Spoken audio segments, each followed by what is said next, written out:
As-salamu Alaykum. Hello kids, how are you today? Are you ready for the next story?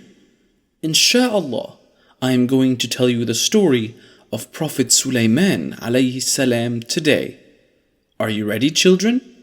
Now listen carefully. After the death of his father, Prophet Dawood alayhi salam, Sulaiman alayhi salam inherited his prophethood and dominion. He begged Allah for a kingdom such as none after would have, and Allah granted his wish. Besides wisdom, Allah had blessed Sulaiman alayhi salam with many abilities. He could command the winds. He could understand and talk to birds and animals. One day, the Prophet gathered his army, which had different battalions of men, jinns, birds, and animals. He marched them to the country of Ascalon. While passing through a valley, an ant saw the approaching army and cried out to warn those coming behind him, "Run to your homes! Otherwise, unaware Sulaiman and his army might crush you." When the Prophet heard the cry of the ant, he smiled. He was glad that the ant knew him to be a prophet who would not intentionally harm Allah's creation. He thanked Allah for saving the ants' lives. Once the Prophet called for a meeting with all the birds and animals. Everyone arrived, except for Hoopoe bird. The bird was nowhere to be found. In anger, he declared that unless the bird had good reason for its absence, he would punish it severely. The Hoopoe eventually came to him and explained the reason for its delay. "I have discovered something of which you are not aware," said the bird. "I have come from Sheba with important news." The Prophet's anger subsided, and he became curious. Sheba is ruled by a queen named Bilqis. They have plenty of everything, including a splendid throne. But, in spite of all this wealth, Shaitan has entered her heart and the hearts of her people. She rules their minds completely. I was shocked to learn that they worship the sun instead of Allah the Almighty. To check the information, the Prophet sent a letter to the queen with the bird. He instructed the bird to remain hidden and watch everything. The Hoopoe dropped the letter in front of the queen and flew away to hide. Bilqis excitedly opened the letter and read, "Verily it is from Solomon. In the name of Allah, the most beneficent, the most merciful, be you not exalted against me, but come to me as Muslims." The queen was very disturbed after reading the letter. She hurriedly summoned her advisors. When they read the letter, they felt the Prophet was trying to threaten them. But the queen felt differently. She asked them to send their men with precious gifts for the Prophet. She also wanted the men to find out about his military strength. When the men arrived in the land of the Prophet, they were surprised.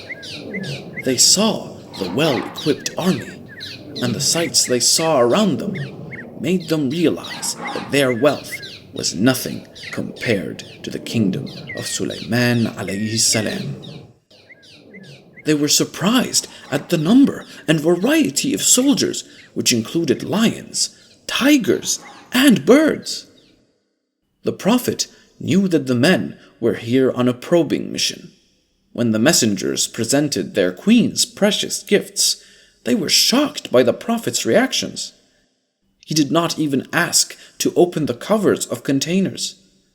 He told them, "Allah has given me plenty of wealth, a large kingdom, and prophethood. I am therefore beyond bribery.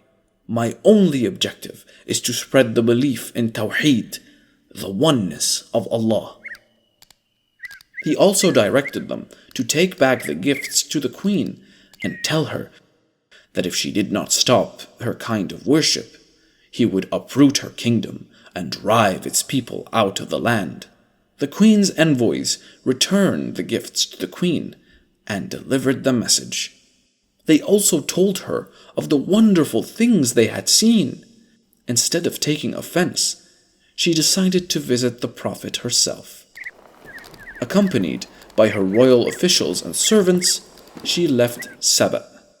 She sent a messenger ahead to inform the Prophet that she was on her way to meet him. When the Prophet heard the news, he assembled the jinns who worked for him. He asked them if anyone among them could bring her throne to the palace before she arrived. One of them said, "I will bring it to you before this sitting is over." The Prophet did not react to this offer. It appeared that he was waiting for a faster means. The jinns competed with each other to please him. Then the last one said, "I will fetch it for you in the twinkling of an eye." No sooner had this one finished his phrase that the throne magically stood before the Prophet. The throne of Bilqis, which had been in Yemen, some 2,000 miles away, now stood before him. When the queen arrived at the palace, she was welcomed with pomp and ceremony. Then, pointing to the throne, the Prophet asked her whether her throne looked like that one. She looked at it again and again. In her mind, she was convinced her throne could not be possible to be the one she was looking at, as hers was in her palace in Yemen. Yet, detecting a striking similarity, she replied, "It's as if it were the very one, and resembles mine in every respect." The Prophet, impressed by her intelligence and diplomatic skills, he invited her into the great hall, the floor of which was laid in glass and shimmering. Thinking it was water, she stepped on the floor. She lifted her skirt slightly above her heels, fear of wetting it. The Prophet pointed out to her that it was made of solid glass. Bilqis was amazed. She had never seen such things before. She realized that she was in the company of a very knowledgeable person, who was not only a great ruler, but a messenger of Allah as well. She repented and gave up the worship of the sun. She went back to her kingdom and asked her people to do the same. The Prophet's death, like his life, was unique. One day, the Prophet was overseeing the jinns working at the mine.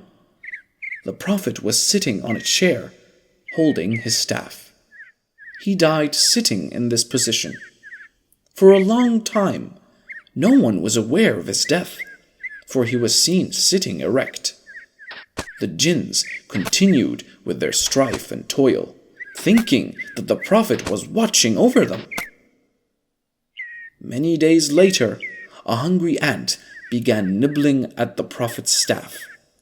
It continued to do so, eating the lower part of the staff, until it fell out of the Prophet's hand. When his great body was no longer supported, it fell down. People hurried to him, and it was then that they realized that he had died a long time ago. Did you like the video, kids? Please click the like button if you did. Don't forget to click that subscribe button and notification icon to keep updated on all our videos. Insha'Allah, I will tell you the story of Prophet Isaiah alayhi salam in the next video. That's all for today. Goodbye.